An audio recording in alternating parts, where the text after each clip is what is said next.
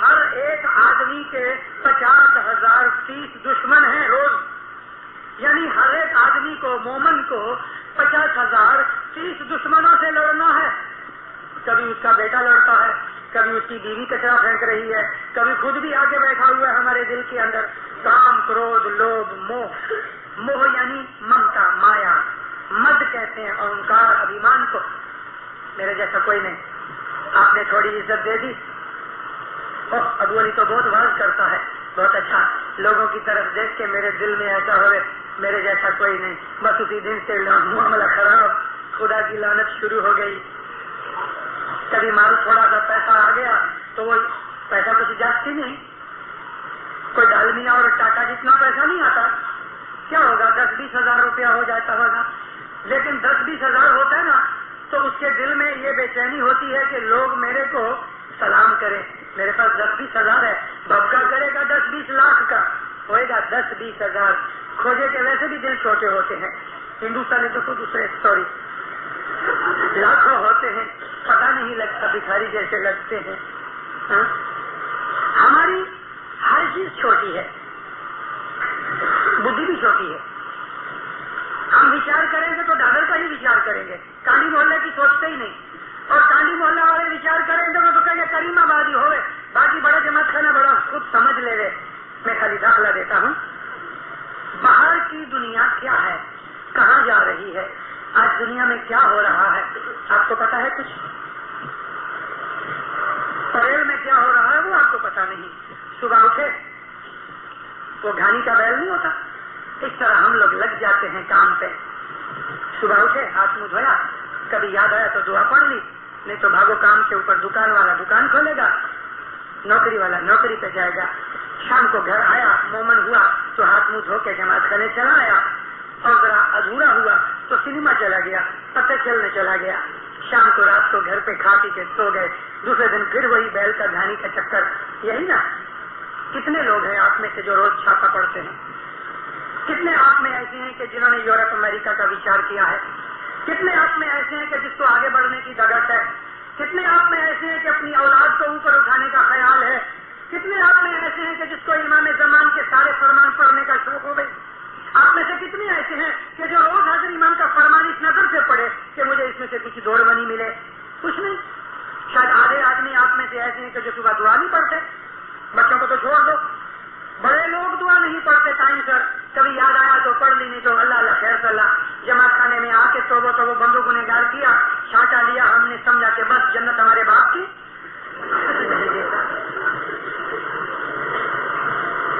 ہمارا مذہب اسماعیلی مذہب ہم کو دین دنیا کے اندر بادشاہی دینے والا مذہب ہے. حاضر امام کو غریب مومن دنیا کے اندر دیکھ کے خوشی نہیں ہوتی. لیکن اس غریبی اور غربت کا یہ مطلب نہیں کہ غریبی کچھ گناہ ہے. غریب ہونا کوئی گناہ نہیں. لیکن ایسا آدمی کہ جو دلدریا ہے, جس کو اپنے بچے کا خیال نہیں, جس آدمی کو یہ خیال نہیں کہ میری اولاد کا بھوش کیا ہوگا, جس نے کل کی سوچی نہیں, وہ آدمی کو خدا اوپر نہیں اٹھاتا. ایک پنجابی اسماعیلی نے حسن آباد کے اندر مہمانی رکھی. سرکار آ کے بیٹھے, مولا کو عرض کرتا ہے, مولا تیرے فرمان برداری میں رہتا ہوں جہاں تک میرے سے بن سکتا ہے, مگر مجھے برکت نہیں ہوتی, میں اوپر نہیں آتا, کسی کا محتاج نہیں ہوں. لیکن خداوند بہت محنت بھی کرتا ہوں, اوپر نہیں آتا. جماعت خانے جاتے ہو, عرض کی ہاں خداوند. دسواں دیتے ہو, خداوند اپنی نیت صاف رکھ کے دیتا ہوں. دعا برابر پڑھتے ہو, ہاں خداوند. ماما فرمایا تمہاری آمدنی کتنی ہے؟ خداوند لگ بھگ اتنی, لیکن خرچہ بہت ہے. مولا نے فرمایا 100 روپے کی آمدنی ہوگی, 101 روپیہ خرچ کرو گے, اما قیامت تک اوپر نہیں آؤ گے. سمجھے؟ 100 روپے کی آمدنی ہوگی, 101 روپیہ خرچ کرو گے, مولا فرمایا قیامت تک اوپر نہیں آؤ گے. 100 روپے کی آمدنی ہوگی, 99 روپے خرچ کرو گے, انشاءاللہ آہستہ آہستہ آہستہ ضرور اوپر آؤ گے. مطلب کیا کہ تمہاری آمدنی سے تمہارا خرچہ کم ہونا چاہیے. چلو دوسرے شبدوں میں ہم کہیں کہ تمہارا جتنا خرچہ ہے اس سے آمدنی زیادہ ہونی چاہیے، ایسا کر لو، مگر وہ خرچ بھی ہمارا ایسا ہونا چاہیے کہ جو فضول نہ ہوئے۔ دین اسلام نے ہم کو بدیوں برائیوں کے اندر پیسے ڈالنے کی منائی کی ہے۔ فضول خرچے بہت سے ہیں، بہت سے، اور ایسے بہت سے خرچے کہ جس میں کوئی فائدہ نہیں۔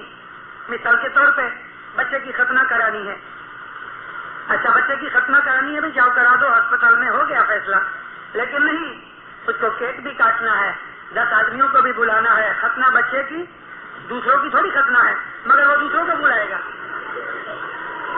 اسی طرح سے شادی ہے، شادی کے اندر ہمارے خرچے بہت ہیں، اور ابھی یہ بھی شوشہ شروع ہوا ہے، پہلے افریقہ میں شروع ہوا تھا، پھر مولا نے تعلیقیں بھیجے اور مشنریوں نے زور لگایا تو وہ چیز بند ہو گئی۔ اب یہ چیز یہاں شروع ہو رہی ہے، مجھے معلوم نہیں دادر میں شاید نہیں ہوگی، کیونکہ آپ لوگ تو خالی دادر تک ہی ہو، اوپر تو پہنچے نہیں۔ اور وہ کیا ہے، آپ کے بچہ ہوتا ہے، اس کی سالگرہ مناتے ہیں، آج 1 برس کا ہوا، آج 2 برس کا ہوا، مٹھائی بانٹو، یہ کرو وہ کرو، یہ سب فضول خرچے ہیں۔ ان خرچوں میں سے ایک اور اوپر ہمارے ظلم ہو رہا ہے، اور وہ یہ ہے سگریٹ بیڑی پینے والے ہماری قوم کے اندر بڑھ رہے ہیں، شراب پینے والے بھی بڑھ رہے ہیں۔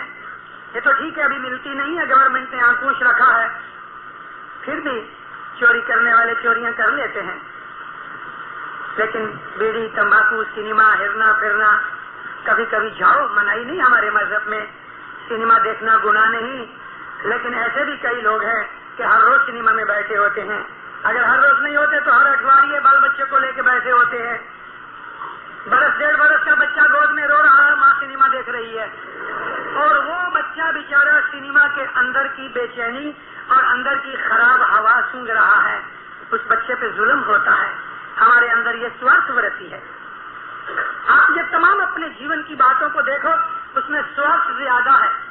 ہم بچوں کی بھلائی اور ان کی آگے بڑھنے کی ہمت اور طاقت کو اپنی سوارتھ کی نظر سے کم کر دیتے ہیں۔ ایسی بہت سی چیزیں ہیں ہماری دنیا کے اندر جو چیزیں بڑھ رہی ہیں، ان کے اندر ایک امام نے یہ بھی فرمایا ہم کو کہ تمہاری نظر بھوش میں جانی چاہیے، 1 برس پہلے سوچو۔ مولا فرمایا کبھی تم زیادہ قابل ہو تو 2-4 برس پہلے سوچو، اگر امام فرمایا اور بھی قابل ہو، عقل والے ہو تو 10-20 برس کا بھوش اپنے ذہن میں رکھو کہ 10 برس کے بعد میں ایسا کروں گا۔ اپنی فیملی کا پلان بنانا چاہیے۔ یہ فیملی کا پلان کا میرا مطلب یہ گورنمنٹ نے فیملی پلان بنایا وہ نہیں، حالانکہ وہ بھی ضرورت ہے، ہم کو اس کی بھی ضرورت ہے۔ 300 روپے آوک والا آدمی 8 بچے نہیں پال سکتا، اور ہمارے مذہب کے اندر برتھ کنٹرول کو کرنا کوئی منائی نہیں، بلکہ ضرورت پڑے تو اس کی ضرورت ہے۔ مگر میرا پلان کا مطلب یہ ہے کہ میرے 8 بچے ہیں، ان بچوں کو مجھے کیا بنانا ہے؟ کسی کے 4 لڑکے 4 لڑکیاں ہیں۔ حضرت مولانا سلطان محمد شاہ صلی اللہ علیہ نے ہم کو آج سے 75 برس پہلے ایک فرمان کیا، اور وہ فرمان آج بھی سچا ہے، یعنی آج کے زمانے کو بھی لگتا ہے، اور میں ایسا سمجھتا ہوں کہ 1000 برس بعد بھی بالکل برابر ہوگا۔ مولا فرمایا کہ میرے کسی روحانی بچے کے گھر میں 2 ہی بچے ہیں، ایک لڑکا ہے ایک لڑکی ہے، اور اس کی پیسے کی شکتی اتنی بہت نہیں کہ دونوں کو اچھی ایجوکیشن دے سکے، تو مولا فرماتے ہیں لڑکا بھلے ابھن رہے لیکن لڑکی کو ضرور ایجوکیشن دے رہے، کارن کہ لڑکی بھوش میں ماں بنے گی، اور 2-5 بچوں کی ماں بننے کے بعد وہ بچے جو اس میں ہاتھ آئیں گے تو ایجوکیٹڈ ماتا ہوئے گی تو اس کے بچے بہت اچھے ہوئیں گے۔ ابھن ماتا کے بچے ذرا کمزور رہیں گے مگر شکتی کے حساب سے۔ اس کے لیے ایجوکیشن بڑی ضرورت کی چیز ہے۔ افریقہ کے اندر جو ہماری جماعت ہے وہ آپ ہی کے بھائی ہیں، یعنی کچھ کاٹیا واڑ میں سے آج سے 100-150 برس پہلے گئے ہوئے ہمارے باپ دادا کی اولاد ادھر گئی ہے۔ ادھر اور ادھر میں فرق کتنا پڑ گیا؟ وہ لوگ آپ ہی کے بھائی ہیں،